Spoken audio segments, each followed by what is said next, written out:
So far, we've talked about functions and the scoping rules in R, and you might be wondering why any of this information is at all useful. So, in addition to just writing regular functions for manipulating data or for doing calculations, there's one combination of the scoping rules and functions which can be very useful in statistics, and that's for optimization. So there are a few optimization routines in R called Optim, an NLM, and another one called Optimize, and they all require that you pass a function to those functions whose argument is a vector of parameters. So for example, there's going to be some function that you want to minimize or maximize over a range of parameters, and functions like Optim, NLM, and Optimize take that kind of objective function and try to find the minimum or the maximum. So the idea is that, but in statistics, this objective function that we're trying to minimize or maximize, such as like a log likelihood, is going to depend on other things that besides just the parameters that you're maximizing over. So in particular, it's going to depend on things like data. And so the question is, well, how do you specify a function that depends on parameters and data and perhaps many, many other things in a clean way and to write it in a kind of readable programming style, and to make it easier for the user to use these types of functions.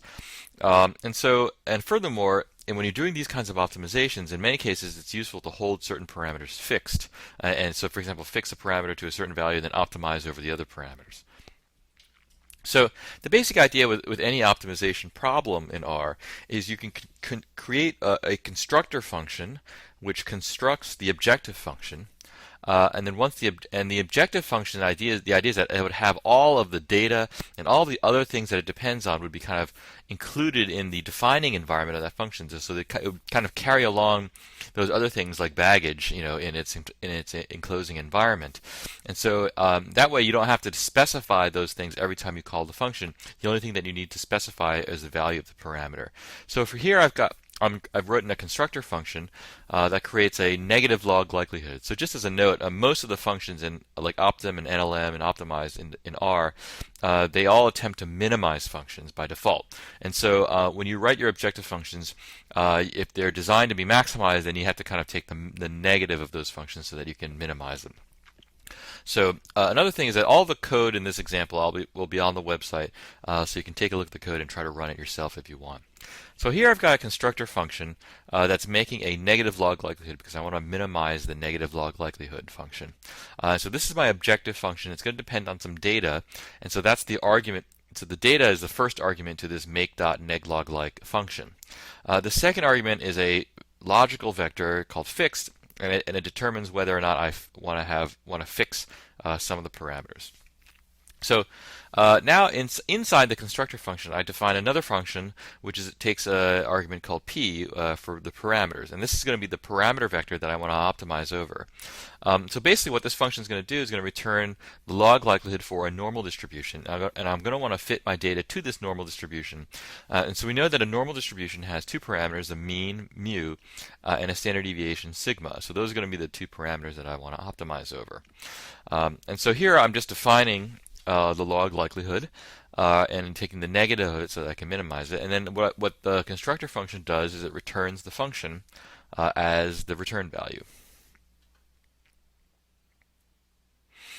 So here I'm going to simulate some normal random variables with mean 1 and standard deviation 2.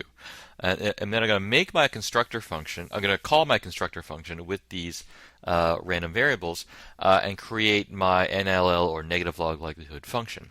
So when I print out this function here, you'll see that I see that the body of the function looks like the code for the normal distribution, just like in the constructor function before. But if you look at the environment, you'll see this little tag down here at the bottom that says the environment, and that's the enclosing environment for this function. And so normally, because when you define a function in the global environment, it would just there wouldn't be a special environment tag down here. However, when you define a function inside of another function, then there has to be a pointer to that defining environment so that R can remember kind of what the values of all the free parameters are going to be. And so if you look at this 0x165b1a4, that is a hexadecimal a number which gives the address of where the defining environment is located in memory. So if you look at the body of the NLL function here, you'll see that pretty much everything here is either a local variable or it's a parameter. It comes from the parameter vector p. However, there was one argument. There's one variable here, the data variable, which is not an argument to the function, and it's not a local variable, so it's a free variable. But the data come from the make neg log like function, the constructor function, which were originally passed the data to that. And so the data can be looked up in the environment that the function was defined, and it knows what the data are. You don't have to tell it what the data are. It's already fixed in the function. So if you look at the environment for this negative log likelihood function by calling ls, you'll see that the data variable is there, the fixed variable there, which indicates which parameter should be fixed, and then there's also the params variable there. So those three things are all free variables inside this negative log likelihood function, but they're defined in the defining environment. So now I can call optim on my NLL function. I'm going to pass it some initial values for mu is equal to 0 and sigma is equal to 1, and it'll run, and you'll see that when it optimizes the function, the estimates turn out to be 1.2 for mu and 1.78 for sigma. So pretty close to the truth, remember, which was 1 and 2. Now, I could, if I wanted to, I could fix sigma to be equal to its true value and then just optimize over mu to get the mean. And so when I call make dot, so I need to reconstruct my objective function by calling make dot neg log like. And here I set the fixed variable to be false for mu and then 2 for sigma. So I'm setting sigma to be equal to 2 and I'm letting mu be free. So here, now I can just call optimize, because optimize will minimize a function of a single variable only. And because I only have a single variable in this function, I can use optimize. And you can see that it estimates mu to be about 1.21. So slightly different from the previous optimization. I can also fix mu to be equal to 1 and try to optimize over sigma. And in order to do that, I have to construct another function for optimization and call optimize on that. Here I get my estimate of sigma to be about 1.8. If I want, I can plot the likelihood or the log likelihood, and this is very easy to do when I have a function that doesn't depend on a lot of other parameters. So here I'm going to make the negative log likelihood. I'm going to fix mu to be equal to 1, and I want to plot the negative log likelihood as a function of sigma.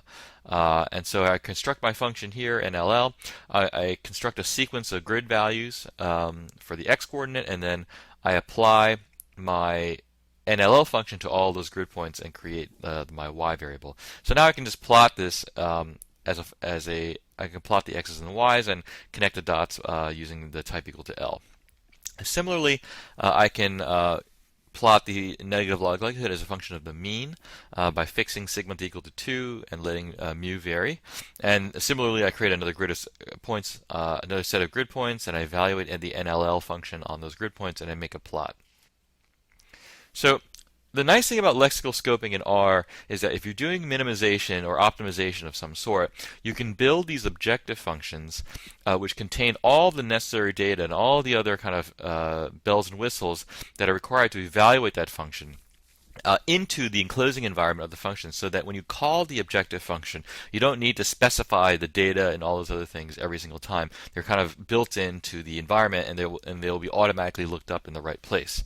So you don't have to carry around these long argument lists in order to evaluate the function every single time. So this can be very useful for interactive work and for exploratory work, like for example making these plots.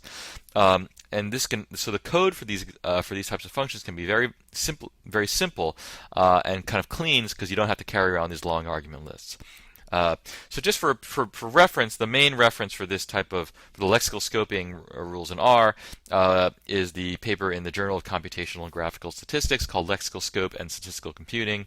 And Robert Gentleman and Rossi Haka, who created R, have some very nice examples in this article.